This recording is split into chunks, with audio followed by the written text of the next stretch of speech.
Today we're going to be taking a look at every set in the series branded as the LEGO Star Wars Helmets collection, targeted towards more of an 18 plus lineup. This series has made it into its third year so far. It's going strong, that's great. We're going to do a little overview first, then we're going to take a quick, brief look at every single one of these individually, then come back around to looking at the best ways to display these, and then some ideas for what we think might be coming next. Not like a rumor list, but more of just ideas of what we think should come next. So if you enjoy the video, be sure to like and subscribe, help grow this channel from the ground up. Jump on the bandwagon before it takes off. Without further ado, let's get into it. As most of you would probably know, these were released in 3 separate waves or 3 separate years. So the first one was the May the 4th of 2020, or I think it was actually like April 26th or something. That featured Boba Fett, the Stormtrooper, and the Imperial Pilot. The second batch was just the Scout and Darth Vader. The third price slot was kind of filled with that probe droid build, which is really cool, but not technically part of the collection. Like, it's the same size box, same price, same part range and stuff. These guys came out the same May 4th or April 20-something of 2021. The latest wave at the time of this filming is from March 1st, 2022, featuring the Luke Skywalker pilot helmet, Mandalorian or Din Djarin, and the Dark Trooper. All of these sets are listed as 18 plus. That's more for the marketing perspective rather than like actual building. Like, you don't need to be 18 to be able to build it. Although some of these do feature like more advanced building techniques, more specifically the Dark Trooper helmet. And I remember the pilot helmet being a little bit more difficult, but I think that was just because it was the first one that I did. So I just had more trouble with it, I think. But I'd still probably say like maybe 14 plus or something as far as just the builds. I don't think little kids are going to have an easy time with doing these, so keep that in mind if you're thinking of buying them for someone. Each of these sets retailed for an average of $60, like every single one, except for the Scout Trooper and Darth Vader were $50 and $70 respectively, so it still all averages out to $60.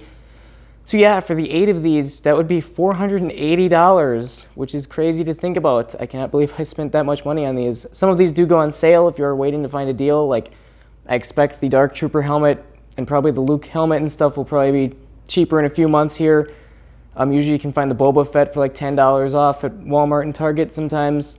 The only ones that are retired as of right now, filming this video, are the Stormtrooper and the Pilot, I believe. Like, some of them might still be on shelves at select stores, but I don't believe they're available online anymore. So if you're looking to buy these now, the Stormtrooper I think is more in the like $70 or $80 ballpark on the secondhand market. This one, however, is up in the $150 range, which is crazy how much he has appreciated after being only retired for like half a year now. It's crazy, so good for an investment, I suppose. Namely because he was a Target exclusive, so that's for one thing, availability. And he also has these printed tiles on the top, so you can't really part him out with just pieces. There aren't a lot of exclusive pieces throughout all of these, but definitely the printed ones. Obviously, all of them come with their own printed tile down there. But yeah, that's probably why he's more expensive than any of these ones probably will be. I wouldn't expect like Darth Vader or the Scout to be $150 in 2 years either, but I guess we'll have to wait and see. I should also mention, just for comparison, that I included a minifigure, the most recent version of every figure, just for this video. They are not included with the set, which is really a shame. They would have been nice to see, or at least to see like the helmets, like just a little stand with just the minifigure helmet. I think that would have been ideal. That would have been perfect and really cool, but you're just getting the helmet, so that's kind of a bummer. As far as cost or price per piece, I'd say you're getting a pretty fair deal for every single one of these. Like, I'm sure some people will complain that like certain ones should be maybe $10 cheaper or something, but I think considering that it's more of a premium product, most of these are really good price per piece, and just what you're physically getting for $60, I think these are all reasonably priced and very fair.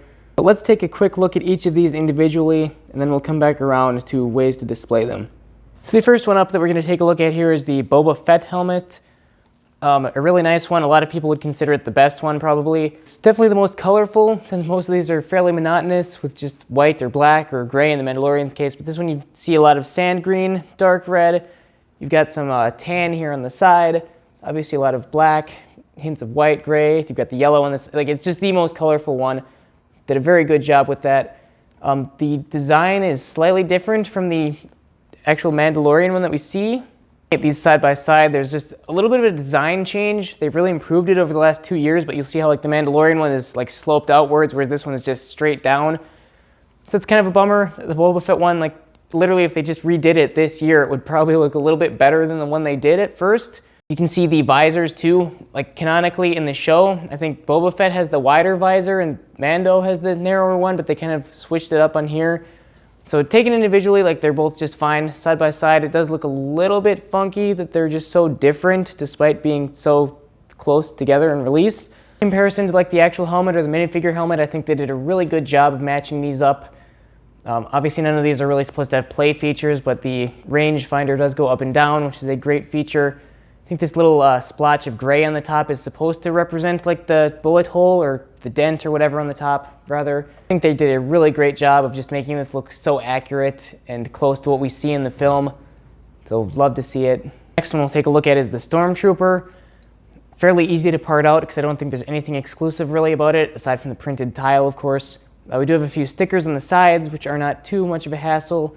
I think this one kind of gets underrated because they did a really good job of taking the Stormtrooper. I just think that it's pretty basic and like not super exciting, so that's why people aren't too hyped about it. But I think it's a really good Stormtrooper helmet. It looks like a Stormtrooper. That's about as much as you can say about it. Pretty accurate to the minifigure helmet as well. The next one up is the TIE Fighter pilot helmet. This was definitely my favorite right off the bat. It's a little bit more complicated to build than the Stormtrooper and Boba Fett. It is a tad funky how just they have like these breathing apparatus things that connect from the helmet to the stand where it would normally connect to a body. So if you just imagine the stand not being there, it's kind of weird to just have the helmet and the apparatus. It's kind of odd. They did a really good job with this one that you don't quite see the same with some of the other ones where they have a nice balance of like contouring with details and slopes and stuff compared to just like a field of studs. So that's what offers this one like a really sleek look. Really polished off there. Obviously you've got to love the printed dishes and stuff. Not too many stickers, I guess around the mouth section, those are stickers. And pretty accurate to what you see in the Lego pilot helmet too. I don't know if you see like those streaks of gray down the middle or silver. So they don't exactly represent that.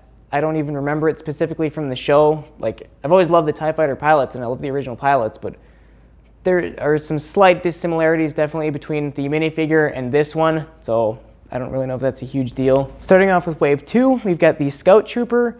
This is probably my favorite overall. Like, there are some really good ones, but the Scout Trooper is where they peaked. I think just with the detailing on the top, like, just a nice mix of, like, tiles, these curves, the gray, where the gray and the white meet, looks really nice. There's just a nice combination of studs and tiles.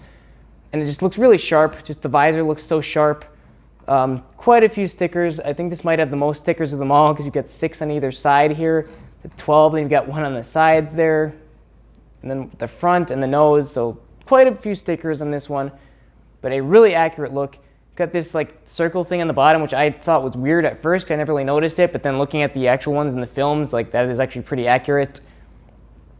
And it matches up really nicely with the minifigure helmet too, like with the 3 lines on the top of the helmet. You'll see those there, like the markings on the bridge of the nose. Even the silver circle here on the temple, kind of, like they match that pretty accurately too, like the number of stripes on the back of the helmet. I think they did everything pretty spot on with this one. So you cannot go wrong with the Scout Trooper helmet. I would certainly recommend this one. Next up is Darth Vader, which again, really sharp, super iconic. There's quite a bit of controversy about like the mouth part. They would call him like Bucktooth Vader or something because there should be like more print for the bottom part of his mouth apparatus section. So that's kind of weird. I also kind of butchered my sticker, so apologies for that. Like the one on the left is kind of tilted because I butchered it. This is one where we kind of talk about where it doesn't translate super well. Like sure, it's a good shape and it's great and everything, but like there's just so many studs where it doesn't look as pristine as Vader's actual helmet because like part of the iconic part is just how smooth it is and shiny, and then it just gets a really, really blocky and angular look, like here where it's like a sharp angle this way, sharp angle this way. It doesn't really round here, so it kind of looks a tad off. But all that aside, it still is a really good model. I do like that there's like the 1 line of tiles along the top, so it does kind of make it look better. Like if it was just studs up top, we'd kind of get what we see with the Dark Trooper helmet, and I just think it wouldn't be as appreciated as it is. And that's pretty much Darth Vader's helmet. Like it kind of matches the minifigure. Not really much to go wrong with there. Getting to Wave 3, starting off with the Mandalorian Helmet. Again, they really, as I said before, they really did a good upgrade of the Boba Fett Mandalorian shape versus this one. just getting a more accurate representation of the shape of the Mandalorian helmet. Really nice job with these barrel tumbled silver pieces, or whatever they specifically are, I kind of forget, but they look really nice. Obviously, a lot of us wanted to see the entire thing done in that silver, which might have looked a bit weird, as the designers kind of said, so I'm not too disappointed. Maybe just a little bit more around some of the curves and stuff would have been nice, but still a really nice helmet overall. I think they did a good balance, like to make it look like there's shadowing is kind of what they were trying to say. So you've got your light grays, dark grays, the silvers. Definitely a very nice helmet and pretty much accurate to what you see. Kind of a consistent flaw with the helmet and with the minifigure is just how wide the visor is, I guess. A lot of people complain about that. It didn't really bother me too much, but they say like big forehead Mando. Theoretically, like the print on this should be a little higher and a little bit narrower on the mid-visor part. So they did a little bit better job on the helmet here with like how high the line is, but I still think this is a tad wide. I think just the two studs would have been good and not just the extra black background lining there, but still a great helmet, one of the best ones for sure. Next is the Luke Skywalker Red 5 helmet. This one, when we first heard the rumors, I always thought it was going to be like really weird, and a lot of people thought that too. Like it just wouldn't translate super well. People weren't sure if they're going to try to do like a face underneath or just the blank helmet. But after its release, like the way it turned out is just so beautiful. This might be the actual best helmet. Even like the Scout Trooper is probably my favorite, I'd have to say this is the best, if that makes sense. Just the detailing they did, like all the little markings and symbols and stickers, like they match up pretty much perfectly with the actual one if you like look up pictures of Luke's helmet. Really good job with like just contouring, a nice balance of like studs and tiles. It's such an interesting shape. I love the building technique they did here with like this yellow rod or whatever, or the tube. A lot of printed pieces. It's kind of weird that like half these are printed, half them are stickers. Like I don't know why they didn't just do all one or all the other. Give me these things on top would be really bad. All of these are printed tiles, because if there were stickers, like just imagine trying to line up like 6 stickers in a row on either side. Like it would just look so sloppy and unprofessional, so they really had no choice but to print those. And it still looks sharp with like the hollow inside helmet too. You kind of just see the black pole holding it up, but it looks really, really good. Got even like the comm device on the front is kind of movable. It's again not really a play feature, but I guess some people would consider it that. But the chin strap, everything, it's all super nice, really accurate to what you see with the minifigure too. Lastly, and also most controversial, would be the Dark Trooper helmet. If you're looking for a challenging build, that is definitely here. I would probably say this is the hardest one to build. Just with like the mouth part or nose and stuff here, it's just, there's a lot of compound angles and stuff, like really weird stuff. So it was kind of enjoyable just for the challenge of it. But if you're looking for a like simple, relaxing build, that might not be the case for this one. This one probably suffers the most from the stud fest, as I was saying before. Like there are like a couple rows of tiles up here and stuff around the corners and edges too, for sure. Like the back looks really nice. I just think, I wish if there was a little bit more of like this smooth stuff going around on the top, this would rank a lot higher on people's lists. It also looks kind of flat. Like it kind of looks like should be more rounded, like with how long it is versus how tall it is. Like it just lines up really kind of weird. The transparent red pieces underneath for the eyes look really good though. Not too many stickers, again, like all in the mouth. I did a pretty mediocre job of putting these on, but like some of these are slanted, so if you don't line these up well, that could look really bad if you mess it up. In comparison to the minifigure helmet, probably can't even see because it's blurry and my lighting is bad, but it's pretty accurate resemblance of what you see here. Like, I don't know, obviously the minifigure one looks way better than this one does. But I think it's just like, it looks really choppy with just gaps and stuff just because of how they have to try to make the angles here. So it was a really challenging one to try to do for the designers in the first place. And I just don't think it turned out as good as one would hope. But it probably did turn out about as good as you could do it with Lego. So that's just one, it's kind of a victim of circumstance. That's just how it ended up being. Yeah, overall, I think pretty much any of these would make a fine addition to your collection.